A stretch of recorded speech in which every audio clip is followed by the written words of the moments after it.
नमस्कार दोस्तों, मैं विष्णु कुमार आप सभी का अपने YouTube चैनल के इस वीडियो पर हार्दिक स्वागत करता हूं। दोस्तों, इस वीडियो में हम लोग मैट्रिक बिहार बोर्ड के सेंटअप एग्जाम के हिंदी सब्जेक्ट से जुड़े कुल जितने सारे VVI ऑब्जेक्टिव प्रश्न हैं उसी का सॉल्यूशन करने वाले हैं।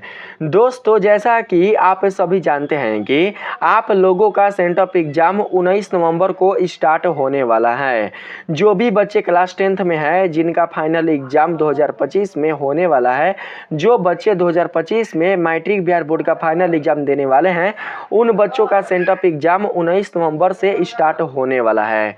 दोस्तों, 19 नवंबर को फर्स्ट सेटिंग में होने वाला जो हिंदी की परीक्षा है, उस हिंदी की परीक्षा से जुड़े कुल जितने सारे ऑब्जेक्टिव प्रश्न होंगे उसका सारा का सारा सॉल्यूशन आप लोगों को इस वीडियो में मिलेगा। इसलिए आप लोग इस वीडियो को ध्यान से देखें और इस वीडियो में बताए गए कुल जितने सारे प्रश्न हैं उनके आंसर को समझने का प्रयास करें। तो आइए चलते हैं अपने पहले नंबर के प्रश्न पर। दोस्तों, आप लोग अपने सब्जेक्ट कोड को मिला लीजिएगा।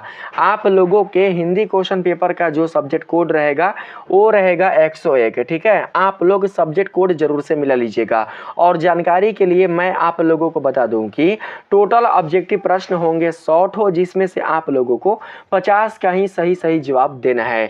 ये तो दोस्तों आप लोग जानते होंगे, लेकिन जो बच्चे नहीं जानते होंगे वो बच्चे भी जान लेंगे कि सेंटअप एग्जाम में भी आप लोगों को हिंदी सब्जेक्ट से जुड़े 100 ऑब्जेक्टिव प्रश्न मिलेंगे, जिसमें से आप लोगों को 50 का ही सही जवाब देना है। ठीक है दोस्तों, यहाँ पर जो समय होगा वो होगा 3 घंटे 15 मिनट का।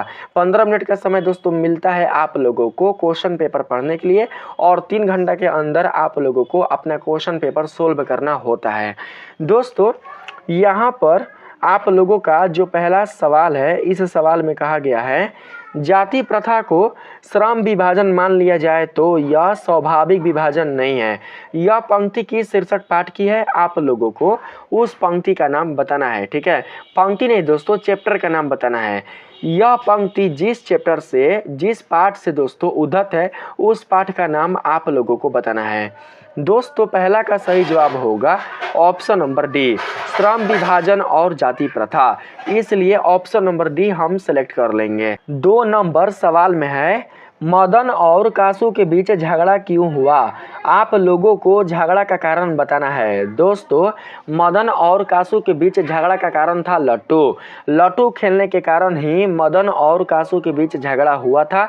इसलिए 2 का सही जवाब होगा लट्टू खेलने की ललक से। ऑप्शन नंबर ए हमारा 2 का सही आंसर हो जाएगा। 3 नंबर सवाल में कहा गया है किसकी खोज से हमारी ऐतिहासिक चेतना में नया अध्याय जुड़ गया है। दोस्तों, संस्कृत की खोज से हमारी ऐतिहासिक चेतना में एक नया अध्याय जुड़ गया है। इसलिए इसका सही जवाब ऑप्शन नंबर ए होगा। 4 नंबर सवाल में कहा गया है जहाज के डेक पर खड़े कितने वर्ष के सर जोन्स ने देखा कि सूर्य अपरांत सागर में डूब रहा है। आप लोगों को दोस्तों सही आंसर बताना है। ऑप्शन आपके सामने है, आप लोग बताइए कि कौन सा राइट ऑप्शन होगा। 4 का सही आंसर होगा 37 वर्ष। इसलिए हम लोग ऑप्शन नंबर बी सेलेक्ट कर लेंगे। 5 नंबर सवाल में कहा गया है हजारी प्रसाद द्विवेदी को किस रचना पर साहित्य अकादमी पुरस्कार प्राप्त हुआ। आप लोगों को उस रचना का नाम बताना है। ठीक है दोस्तों, 5 का सही आंसर होगा आलोक पर्व। आलोक पर्व रचना पर हजारी प्रसाद द्विवेदी को साहित्य अकादमी का पुरस्कार प्राप्त हुआ था। इसलिए सही जवाब ऑप्शन नंबर सी होगा। 6 नंबर सवाल में कहा गया है दोस्तों उछन श्रृंखलता पशु की प्रवृत्ति है, 100 का बंधन मनुष्य का स्वभाव है। यह पंक्ति किस शीर्षक पाठ की है। दोस्तों, यह पंक्ति नाखून क्यों बढ़ते हैं शीर्षक पाठ की है। इसलिए इसका सही आंसर ऑप्शन नंबर डी होगा। यहाँ पर कहा गया है 7 नंबर सवाल में मोहम्मद गजनवी के बाद किन शासकों ने अपने सिक्कों पर नागरी शब्द खुदवाए हैं। 7 का दोस्तों सही आंसर हो जाएगा option number A, Mohammad Ghori, Alauddin Khilji और शेरशाह ने। ठीक है, इन तीनों ने ही अपने सिक्कों पर नागरी शब्द खुदवाए हैं। इसलिए सही जवाब ऑप्शन नंबर ए होगा।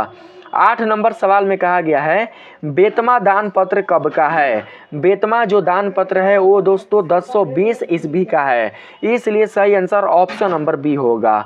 9 नंबर सवाल में कहा गया है कुहासा शीर्षक कहानी संग्रह किस लेखक की रचना है। आप लोगों को उस लेखक का नाम बताना है जिन्होंने कुहासा की रचना की है। दोस्तों 9 का सही जवाब होगा option number C Amarkant. Amarkant ji ने ही कुहासा शीर्षक कहानी की रचना किया है, इसलिए ऑप्शन नंबर सी हमारा राइट आंसर हो जाएगा। 10 नंबर सवाल में कहा गया है दोस्तों निर्मला ने किसे फटी पुरानी दरी दे दी थी। निर्मला जो थी उन्होंने किसे फटी पुरानी दरी दे दी थी। दोस्तों आप लोगों को उस पात्र का नाम बताना है। 10 का सही जवाब होगा बहादुर को, इसलिए ऑप्शन नंबर डी हमारा राइट आंसर होगा। 11 नंबर सवाल में कहा गया है अंग्रेज कवि टेनिसन ने किस लैटिन कवि पर कविता लिखी थी। दोस्तों आप लोगों को इसका सही आंसर बताना है, ठीक है। क्वेश्चन में कहा जा रहा है अंग्रेज कवि टेनिसन ने किस लैटिन कवि पर कविता लिखी थी। आप लोगों को उस कवि का नाम बताना है, ठीक है, जिनका नाम लैटिन शब्द वाला है। दोस्तों 11 का सही आंसर होगा वर्जिल, इसलिए हम लोग ऑप्शन नंबर ए सेलेक्ट कर लेंगे। 12 नंबर सवाल में कहा गया है बिरजू महाराज को संगीत भारती में कौन लाया। बिरजू महाराज को संगीत भारती में लाने वाले थे माता जी, इसलिए ऑप्शन नंबर डी हमारा सही आंसर होगा। 13 नंबर सवाल में कहा गया है दोस्तों यहाँ पर 13 नंबर जो सवाल है उसमें है आंद्रे ब्रेंता रेने सा और पाल एलुआर ने मिलकर कितनी संयुक्त कविताएं अवनियों में रहकर लिखे थे। आप लोगों को दोस्तों कविताओं की संख्या बतानी है, ठीक है। दोस्तों 13 का सही जवाब होगा ऑप्शन नंबर सी 30, इसलिए हम लोग ऑप्शन नंबर सी सेलेक्ट कर लेंगे। 14 नंबर सवाल में दोस्तों यहाँ पर कहा गया है पेड़ पर कमरा शीर्षक कहानी संग्रह किसकी रचना है। आप लोगों को उस लेखक का नाम बताना है जिन्होंने पेड़ पर कमरा वाले शीर्षक कहानी की रचना किया है। 14 का सही जवाब होगा विनोद कुमार शुक्ल, इसलिए ऑप्शन नंबर डी हमारा सही जवाब होगा। 15 नंबर सवाल में कहा गया है कौन ठंड से कांप रहा था। दोस्तों ठंड से कौन कांप रहा था। ठंड से दोस्तों संतु कांप रहा था, इसलिए 15 का सही आंसर संतु हो जाएगा, यानी कि ऑप्शन नंबर ए हो जाएगा। 16 नंबर सवाल में कहा गया है यहाँ पर प्रख्यात शास्त्रीय गायिका गिरिजा देवी के जीवन और संगीत साधना पर यतीन्द्र मिश्र द्वारा लिखी गई पुस्तक निम्न में कौन है। आप लोगों को उस पुस्तक का नाम बताना है। ऑप्शन आपके सामने है, आप लोग सही ऑप्शन चूज कीजिएगा। दोस्तों 16 का सही जवाब होगा ऑप्शन नंबर बी गिरिजा पुस्तक, ठीक है। ऑप्शन नंबर बी हमारा सही जवाब होगा। 17 नंबर सवाल में कहा गया है शहनाई और काशी से बढ़कर कोई जन्नत नहीं इस धरती पर हमारे लिए। यह कथन किसका है। दोस्तों यह जो कथन है वो है बिस्मिल्लाह खां का, इसलिए 17 का सही जवाब ऑप्शन नंबर सी होगा। 18 नंबर सवाल में कहा गया है वकालत की पढ़ाई के लिए गांधी जी कहाँ गए थे। वकालत की पढ़ाई के लिए गांधी जी लंदन गए थे। उस समय में अपने समय में जो गांधी जी थे उन्होंने वकालत की पढ़ाई लंदन से किया था, इसलिए सही जवाब है ऑप्शन नंबर डी होगा। 19 नंबर सवाल में यहाँ पर कहा गया है शिक्षा और संस्कृति शीर्षक पाठ साहित्य की कौन विधा है। दोस्तों आप लोगों को विधा का नाम बताना है। इसका सही जवाब हो जाएगा ऑप्शन नंबर ए शिक्षा शास्त्र, इसलिए ऑप्शन नंबर ए हमारा सही जवाब होगा। 20 नंबर सवाल में दोस्तों कहा गया है भगु अगर नरेन घर में घुसे तो साले के हाथ पैर तोड़ बाहर फेंक देना। यह किसने कहा। यह जो कथन है वो किसने कहा था। तो दोस्तों वो कहने वाले थे पिताजी, इसलिए ऑप्शन नंबर बी 20 का सही आंसर होगा। 21 नंबर सवाल है क का उच्चारण स्थान क्या है। दोस्तों क ख ग घ इन सभी का उच्चारण स्थान कंठ होता है, इसलिए ऑप्शन नंबर सी इसका सही आंसर होगा। 22 नंबर सवाल में कहा गया है जिन स्वरों का उच्चारण नाक और मुंह से होता है और उच्चारण में लघुता रहती है उन्हें कहते हैं।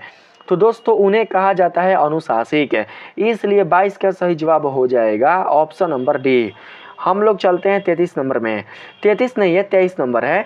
23 नंबर सवाल में है अहंकार शब्द का संधि विच्छेद है। अहंकार शब्द का संधि विच्छेद क्या होता है।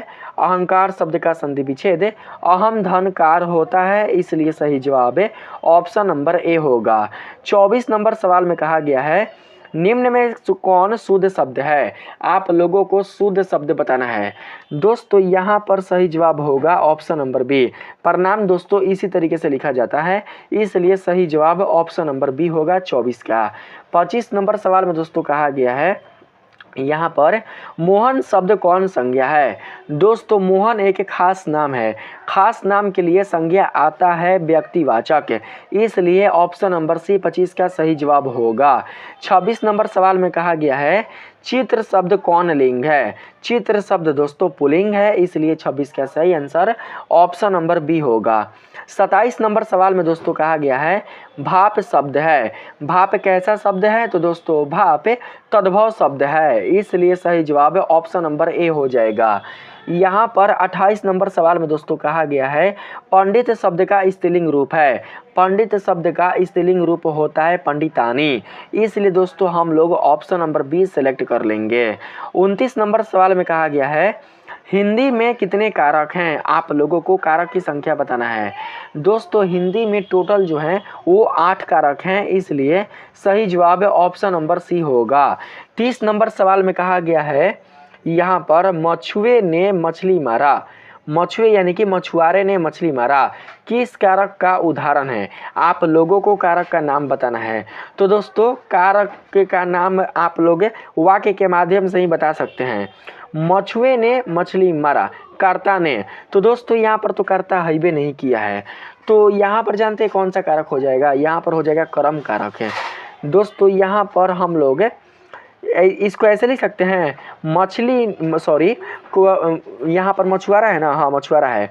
मछुआरा ने मछली को मारा, किसको मारा? मछली को मारा, तो को के लिए आता है कर्म कारक है, इसलिए ऑप्शन नंबर डी 30 का सही जवाब होगा।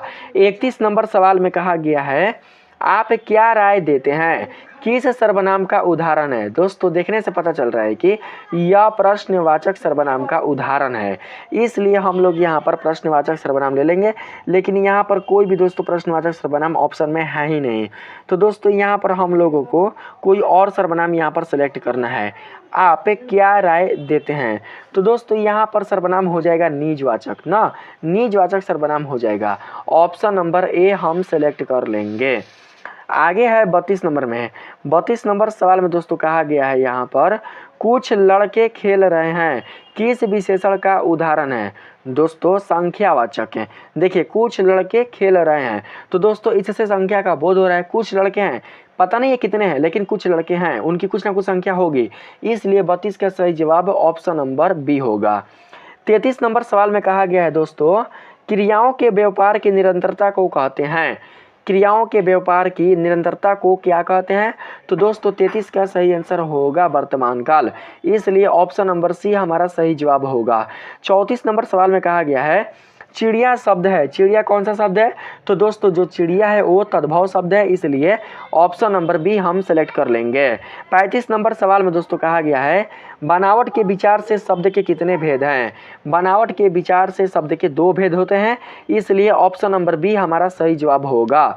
36 नंबर सवाल में कहा गया है सपूत शब्द में उपसर्ग है। दोस्तों सपूत शब्द में उपसर्ग होगा सप, यहाँ पर 36 का सही आंसर हो जाएगा सपना, स होगा, केवल स होगा, स अपूत अलग होता है, ठीक है। तो यहाँ पर ऑप्शन नंबर डी सेलेक्ट कर लेंगे। 37 नंबर सवाल में दोस्तों कहा गया है बंधु शब्द में प्रत्यय है। बंधु शब्द में प्रत्यय कौन सा होगा? तो दोस्तों बंधु शब्द में प्रत्यय ऊ होगा। ऊ कौन सा वाला? तो दोस्तों हर्षई वाला, ठीक है, इसलिए 37 का सही आंसर ऑप्शन नंबर ए होगा। 38 नंबर सवाल में कहा गया है राष्ट्र शब्द का विशेषण है।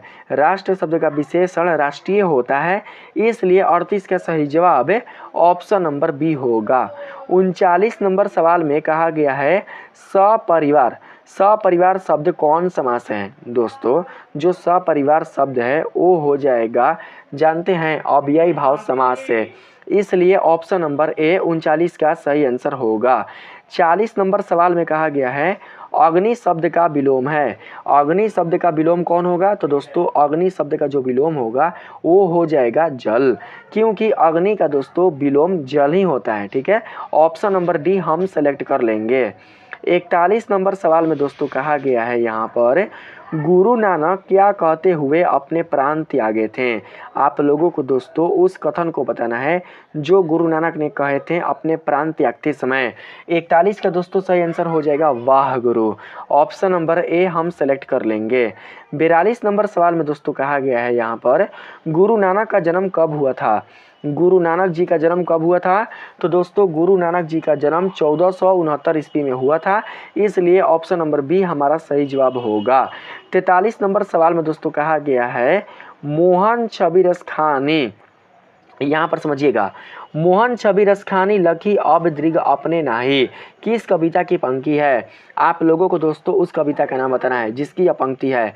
43 का सही आंसर होगा प्रेम आईनी श्री राधिका। प्रेम आईनी श्री राधिका की दोस्तों यह पंक्ति है, ठीक है।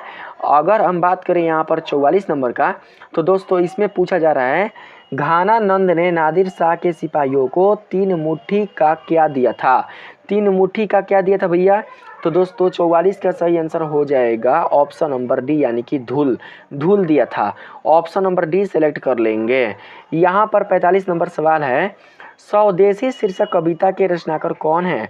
दोस्तों स्वदेशी शीर्षक कविता के जो रचनाकार हैं उनका नाम है बद्री नारायण चौधरी प्रेमघन, इसलिए हम लोग ऑप्शन नंबर ए सेलेक्ट कर लेंगे। यहाँ पर बात करते हैं 46 नंबर में। दोस्तों 46 नंबर सवाल में कहा गया है, भारत माता शीर्षक कविता किस कविता संग्रह से संकलित है। तो दोस्तों ग्राम्या, ग्राम्या कविता संग्रह से संकलित है, इसलिए 46 का सही आंसर हो जाएगा ऑप्शन नंबर बी। दोस्तों ग्राम्या से नहीं होगा, 46 का दोस्तों हो जाएगा पल्लव, पल्लव होगा। ऑप्शन नंबर ए 46 का सही जवाब होगा, बी नहीं होगा, ठीक है। आप लोग ऑप्शन नंबर ए सेलेक्ट कर लीजिएगा। 47 नंबर सवाल में दोस्तों कहा गया है, दैन्य जड़ित अपलक नत चितवन अधरों में चिर निरव रोदन, यह पंक्ति किस कविता की है। आप लोगों को उस कविता का नाम बताना है जिसकी यह पंक्ति है। 47 का सही आंसर हो जाएगा एक वृक्ष की हत्या, इसलिए ऑप्शन नंबर बी हमारा सही जवाब होगा। 48 नंबर सवाल में कहा गया है, परशुराम की प्रतीक्षा किसकी रचना है। दोस्तों परशुराम की प्रतीक्षा जो है वो जानते हैं किसकी रचना है, वो दोस्तों हो जाएगा यहाँ पर रामधारी सिंह दिनकर का। ऑप्शन नंबर डी 48 का सही जवाब होगा। 49 नंबर सवाल में कहा गया है, कवि रामधारी सिंह दिनकर के अनुसार जनतंत्र के देवता कौन है। दोस्तों कवि रामधारी सिंह दिनकर के अनुसार जनतंत्र के देवता किसान मजदूर है, ठीक है, इसलिए ऑप्शन नंबर ए 49 का सही जवाब होगा। 50 नंबर सवाल में दोस्तों यहाँ पर कहा गया है, आप लोग ध्यान से समझने का प्रयास कीजिएगा। 49 नंबर सवाल में दोस्तों यहाँ पर तो हो ही गया है। 50 नंबर जो सवाल है इसमें दोस्तों कहा जा रहा है, सच्चिदानंद ना, सच्चिदानंद हीरानंद बादशाह अज्ञेय को हिंदी के अलावा और किस भाषा का ज्ञान था। आप लोगों को दोस्तों यही बताना है। तो दोस्तों यहाँ पर हो जाएगा 50 का सही जवाब ऑप्शन नंबर दोस्तों हो जाएगा इनमें सभी का ज्ञान था। अंग्रेजी, फारसी, संस्कृत, तमिल, दोस्तों सारे भाषा का ही ज्ञान था, इसलिए ऑप्शन नंबर डी 50 का सही आंसर होगा। 51 नंबर सवाल में कहा गया है, हिरोशिमा शीर्षक कविता किस कविता संग्रह से संकलित है। हिरोशिमा शीर्षक कविता किस कविता संग्रह से संकलित है। तो दोस्तों आप लोगों को इसका सही आंसर बताना है। 51 का सही आंसर हो जाएगा सदा नीरा, सादा नीरा, ठीक है। ऑप्शन नंबर ए हमारा सही जवाब होगा। 52 नंबर सवाल है, बचाना है जंगल को, बचाना है जंगल को किससे हो जाने से दोस्तों, यानी कि क्या हो जाने से। दोस्तों 52 के लिए आपका सही जवाब हो जाएगा मरुस्थल हो जाने से। ऑप्शन नंबर बी 52 का सही जवाब होगा। 53 नंबर सवाल में कहा गया है, कवयित्री अनामिका कहाँ की रहने वाली है। कवयित्री जो अनामिका है वो दोस्तों बिहार की रहने वाली है। 54 का सही आंसर ऑप्शन नंबर डी होगा। 55 नंबर सवाल में है, पहली विफलता पर छलके ये आंसू ही शायद प्रथमाक्षर सृष्टि की विकास कथा के, यह पंक्ति किस कविता की है। आप लोगों को दोस्तों उस कविता का नाम बताना है जिसकी यह पंक्ति है। 55 का सही आंसर होगा अक्षर ज्ञान। ऑप्शन नंबर ए आप लोग सेलेक्ट कर लीजिएगा। 56 नंबर सवाल में कहा गया है, जीवनानंद दास का निधन कितने साल की उम्र में हुआ। दोस्तों जीवनानंद दास का जो निधन था वो हुआ था दोस्तों, इसका सही आंसर हो जाएगा 55 साल की उम्र में हो गया था। ऑप्शन नंबर बी दोस्तों राइट आंसर होगा। 57 नंबर सवाल में दोस्तों यहाँ पर कहा गया है, 57 नंबर दोस्तों सवाल यहीं पर है, हाँ, झारा पालक किसकी रचना है? झारा पालक किसकी रचना है भैया? तो दोस्तों 57 का सही जवाब हो जाएगा option number C. Option number C नीचे दिया है Jibanananda Das. Jibanananda Das option number C इसका सही जवाब होगा। 58 नंबर सवाल में कहा गया है जीवनानंद दास बांग्ला के किस काल के प्रमुख कवि है? 58 का दोस्तों सही आंसर होगा रविंद्रोत्तर काल। रविंद्रोत्तर काल के दोस्तों कवि है कौन? तो Jeevanand Das. Option number D हम सेलेक्ट कर लेंगे। 59 नंबर सवाल में दोस्तों यहाँ पर कहा गया है टेल्स ऑफ ऑलमाइटी क्या है? टेल्स ऑफ ऑलमाइटी क्या है दोस्तों? तो 59 का सही जवाब हो जाएगा कहानी संग्रह। ऑप्शन नंबर बी हम सेलेक्ट कर लेंगे। यहाँ पर 60 नंबर सवाल है रेनर मारिया रिल्के का जन्म कब हुआ था? रेनर मारिया रिल्के का जो जन्म है वो कब हुआ था? तो दोस्तों 60 का सही आंसर हो जाएगा 1875 ईस्वी में।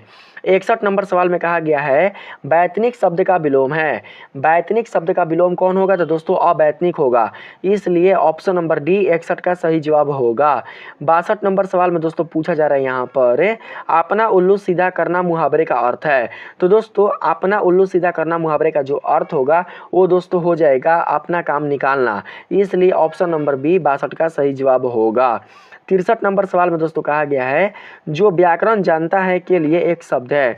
जो व्याकरण जानता है उसे व्याकरण कहते हैं, ठीक है, इसलिए ऑप्शन नंबर सी 63 का सही जवाब होगा। 64 नंबर सवाल में कहा गया है पति शब्द का पर्यायवाची है। पति शब्द का पर्यायवाची दोस्तों बल्लभ है, इसलिए हम लोग ऑप्शन नंबर डी सेलेक्ट कर लेंगे।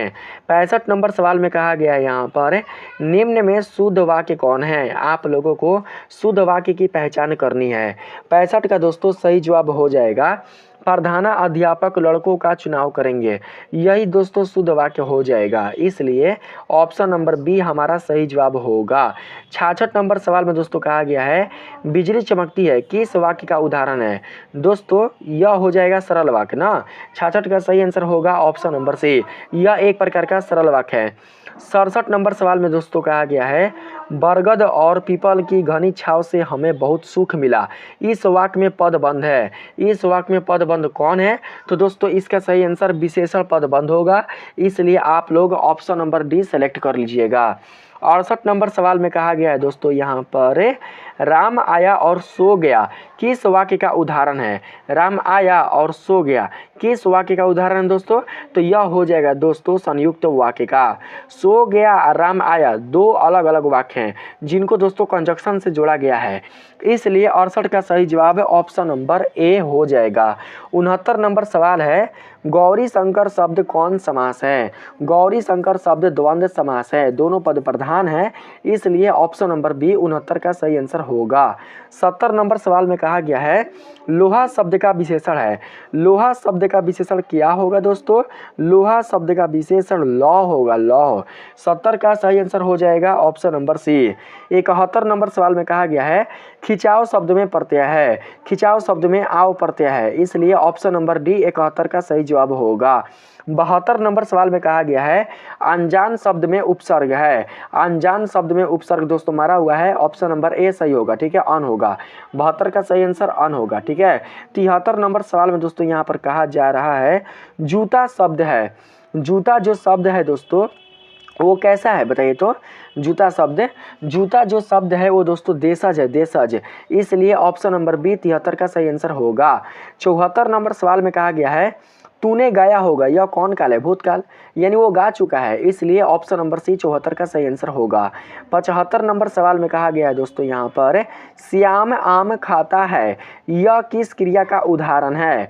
श्याम आम खाता है, यह किस क्रिया का उदाहरण है? तो दोस्तों अकर्मक नहीं सकर्मक क्रिया का उदाहरण है, क्योंकि आम दोस्तों जो श्याम है वो खा रहा है। अगर हम आपसे क्वेश्चन करें कि श्याम क्या खाता है तो आपका जवाब होगा आम खाता है। आम क्या है? आम दोस्तों कर्म है, इसमें दोस्तों कर्म आया हुआ है, इसलिए 75 का सही आंसर हो जाएगा ऑप्शन नंबर ए, ठीक है। 76 नंबर सवाल में कहा गया है मेरा एक कुत्ता है जो नेपाल से लाया गया है, यह किस सर्वनाम का उदाहरण है? दोस्तों यह संबंधवाचक सर्वनाम का उदाहरण है, क्योंकि यहाँ पर दोस्तों कुत्ता का संबंध एक व्यक्ति से जोड़ा जा रहा है, ठीक है, इसलिए हम लोग ऑप्शन नंबर बी को सेलेक्ट कर लेंगे। यहाँ पर 77 नंबर सवाल में कहा गया है परिचारक। परिचारक शब्द का स्त्रीलिंग क्या है? परिचारक शब्द का स्त्रीलिंग शब्द होगा परिचारिका, ऑप्शन नंबर ए 77 का सही जवाब होगा। 78 नंबर सवाल में कहा गया है हे भगवान मेरी रक्षा कीजिए यह किस कारक का उदाहरण है? दोस्तों 78 का सही आंसर हो जाएगा ऑप्शन नंबर बी, संबोधन कारक। यहाँ पर संबोधन चिन्ह आप लोगों को दिखाई दे रहा होगा, संबोधन कारक का दोस्तों यह का उदाहरण है। ठीक है, यहाँ पर ऑप्शन नंबर बी सेलेक्ट कर लेंगे। 79 नंबर सवाल में कहा गया है आंसू शब्द कौन लिंग है? आंसू जो शब्द है वो कौन लिंग है दोस्तों? तो 79 का सही आंसर हो जाएगा ऑप्शन नंबर है स्त्रीलिंग। ठीक है, आंसू बह रही है तो स्त्रीलिंग है। 80 नंबर सवाल में दोस्तों कहा गया है पाकिस्तान शब्द कौन संज्ञा है? तो दोस्तों पाकिस्तान शब्द हो जाएगा व्यक्तिवाचक संज्ञा, इसलिए 80 का सही आंसर ऑप्शन नंबर बी होगा। 81 नंबर सवाल में कहा गया है निम्न में अशुद्ध शब्द कौन है? आप लोगों को अशुद्ध शब्द बताना है। तो दोस्तों पक्षीराज होगा ना, ऑप्शन नंबर डी पक्षीराज दोस्तों अशुद्ध शब्द बोला है। यहाँ पर सब तो सही है, भाग्यवान ऐसे ही लिखाता है, पिता भक्ति ऐसे ही लिखाता है, पक्षीराज ऐसे ही लिखाता है, विद्यार्थी गण दोस्तों ऑप्शन नंबर सी होगा। यह दोस्तों अशुद्ध है, ऑप्शन नंबर सी इसका सही आंसर होगा। 82 नंबर सवाल में कहा गया है सीमांत शब्द का संधि विच्छेद क्या है? सीमांत शब्द का संधि विच्छेद क्या होगा आप लोगों को यही बताना है। जिसके दोस्तों देखिए धन के बाद जब अंत आएगा ना, धन के बाद जब अंत आएगा वही ऑप्शन आपका राइट होगा। दोस्तों इसमें आ रहा है अंत, इसमें आ रहा है ना अंत, इसमें हलंत है, अंत में हलंत है, ऑप्शन नंबर डी होगा। 82 का सही आंसर ऑप्शन नंबर डी होगा। 83 नंबर सवाल है न का उच्चारण स्थान है। दोस्तों जो न है वो जानते हैं कहाँ से उच्चारित किया जाता है? ट ठ ड यानी तालु। तो दोस्तों यहाँ पर तालु देवे नहीं किया है, तालु नहीं है, मुर्दा होगा क्या? 83 का सही आंसर दोस्तों मुर्दा होगा, ऑप्शन नंबर ए सेलेक्ट कर लेंगे। ठीक है, 84 नंबर सवाल में कहा गया है जिनके उच्चारण में श्वास पूर्व से अल्प मात्रा में निकले नहीं, यहाँ पर थोड़ा मेरा स्क्रीन मोबाइल का फूटा हुआ है दिखाई नहीं दे रहा है दोस्तों। जिनके उच्चारण में श्वास पूर्व से अल्प मात्रा में निकले और जिनमें हकार जैसी ध्वनि नहीं होती उन्हें कहते हैं, उन्हें क्या कहते हैं? तो दोस्तों इसका सही जवाब हो जाएगा अल्प प्राण व्यंजन, इसलिए हम लोग ऑप्शन नंबर बी सेलेक्ट कर लेंगे। 85 नंबर सवाल में कहा गया है भाषा के कितने रूप हैं? दोस्तों भाषा के वास्तविक तौर पर 2 ही रूप हैं। ठीक है, सामान्य तौर पर 3 रूप हैं लेकिन वास्तविक तौर पर 2 ही रूप हैं। 85 का सही आंसर ऑप्शन नंबर बी होगा। यहाँ पर 86 नंबर सवाल है दही वाली मंगमा शीर्षक कहानी का अनुवाद किसने किया है? तो दोस्तों B.R. नारायण ने किया है, इसलिए ऑप्शन नंबर डी हमारा सही जवाब होगा। 87 नंबर सवाल में दोस्तों यहाँ पर कहा गया है माँ जी सोने जैसा बेटा पैदा किया है, ऐसा किसने कहा? तो दोस्तों मंगमा ने कहा। ठीक है, इसलिए 87 का सही आंसर हो जाएगा ऑप्शन नंबर ए, मंगमा ने कहा था। ठीक है, यहाँ पर 88 नंबर सवाल में दोस्तों कहा गया है सीता को किसने रसमलाई भेजी थी? सीता को किसने रसमलाई भेजी थी? तो दोस्तों नारायण की पत्नी ने भेजी थी, इसलिए ऑप्शन नंबर बी 88 का सही जवाब होगा। 89 नंबर सवाल में कहा गया है किसे अपने मृत पति पर बहुत गुस्सा आया? दोस्तों उस पात्र का नाम बताना है जिनको अपने मृत पति पर बहुत गुस्सा आया था। 89 का सही आंसर हो जाएगा बली अमाल को ही आया था, ऑप्शन नंबर सी इसका सही आंसर होगा। यहाँ पर 90 नंबर सवाल है बेटी को अस्पताल में नहीं बल्कि बेटे के घर छोड़िए जा रही है, ऐसा मानिएगा। यह पंक्ति की शीर्षक पाठ की है, आप लोगों को उस शीर्षक पाठ का नाम बताना है। 90 का सही जवाब होगा ऑप्शन नंबर डी, माँ शीर्षक पाठ से दोस्तों यह पंक्ति लिया गया है। 91 नंबर सवाल में कहा गया है शहरों में रोज आकर दही देना और महीने के बाद पैसे लेकर आना उसे क्या कहते हैं? और स्क्रीन में फुटा है दिखाई नहीं दे रहा है। शहरों में रोज आकर दही देना और महीने के बाद पैसे लेने को क्या कहते हैं? दोस्तों बारी कहते हैं, ऑप्शन नंबर ए 91 का सही जवाब होगा। 92 नंबर सवाल है उड़ीसा सरकार के वाणिज्य एवं यातायात विभाग में विशेष सचिव कौन थे? दोस्तों इसका सही आंसर हो जाएगा सातकोड़ी होता, ऑप्शन नंबर बी 92 का सही आंसर होगा। 93 नंबर सवाल में कहा गया है लक्ष्मी के लिए पूर्वज कितना खेत छोड़ गए थे? जो लक्ष्मी के पूर्वज थे उन्होंने लक्ष्मी के लिए कितना दोस्तों खेत छोड़ा था? आप लोगों को दोस्तों खेत का जो मान है वो बताना है ना। 93 का सही जवाब होगा 1 बीघा, 1 बीघा खेत छोड़कर गए थे, ऑप्शन नंबर ए सेलेक्ट कर लेंगे। 94 नंबर सवाल में कहा गया है पपाती किस रोग से पीड़ित है? दोस्तों पापाती जो है वो मेनिनजाइटिस रोग से पीड़ित है, इसलिए ऑप्शन नंबर डी 94 का सही आंसर होगा। 95 नंबर सवाल में कहा गया है धरती कब तक घूमेगी शीर्षक कहानी का अंत किस घटना से होता है। तो दोस्तों धरती कब तक घूमेगी शीर्षक कहानी का जो अंत है वो दोस्तों होता है सीता ने घर छोड़ दिया, इसी दोस्तों घटना से ना, इसी घटना से अंत होता है। ऑप्शन नंबर ए सही जवाब होगा। 96 नंबर सवाल में कहा गया है माँ शीर्षक कहानी किस भाषा में लिखी गई है। माँ शीर्षक जो कहानी है दोस्तों वो लिखी गई है पंजाबी भाषा नहीं, हाँ पंजाबी भाषा की गुजराती भाषा। 96 का दोस्तों सही जवाब हो जाएगा यहाँ पर ऑप्शन नंबर बी गुजराती में लिखा गया है, ठीक है। 97 नंबर सवाल है कैलाश की पत्नी का क्या नाम है। कैलाश की जो पत्नी है उनका नाम क्या था, तो दोस्तों उनका नाम था राधा। ऑप्शन नंबर सी सही होगा। 98 नंबर सवाल में कहा गया है बली अमाल को कितने नंबर वाले कमरे में जाने के लिए कहा गया था। आप लोगों को दोस्तों नंबर बताना है। 98 का सही आंसर हो जाएगा 48 नंबर। 48 नंबर वाले कमरे में जाने को कहा गया था। ऑप्शन नंबर डी सेलेक्ट कर लेंगे। 99 नंबर सवाल में कहा गया है माँ जी और उनका पुत्र किस गाड़ी में बैठकर विदा हुए। माँ जी और उनका पुत्र किस गाड़ी में बैठकर विदा हुए, तो दोस्तों घोड़ा गाड़ी। ऑप्शन नंबर ए 99 का सही आंसर होगा। 100 नंबर सवाल में कहा गया है काला पानी किनका लोकप्रिय उपन्यास है। दोस्तों काला पानी जो है वो ईश्वर पेटलीकर का उपन्यास है, ठीक है, लोकप्रिय उपन्यास है। तो दोस्तों ये सारे क्वेश्चन आप लोगों के सेंटअप एग्जाम के हिंदी के क्वेश्चन पेपर में पूछे जाएंगे। मुझे उम्मीद है कि आप लोगों को इन प्रश्नों का जो सलूशन है वो समझ में आया होगा। दोस्तों इस वीडियो को आप लोग लाइक ज़रूर कीजिएगा और साथ ही इस वीडियो को ज़्यादा से ज़्यादा शेयर भी कर दीजिएगा, ताकि जो बच्चे अभी तक इस वीडियो से अपरिचित हैं वो बच्चे इस वीडियो को देखकर अपने सेंटअप एग्जाम की तैयारी कर लें। दोस्तों अगर आप लोगों को ये वीडियो अच्छा लगा है तो आप लोग इस वीडियो को बिल्कुल भी अपने दोस्तों में, अपने दोस्तों ग्रुप में बिल्कुल भी शेयर करना नहीं भूलिएगा। मिलते हैं फिर से एक नए वीडियो के साथ, तब तक के लिए धन्यवाद।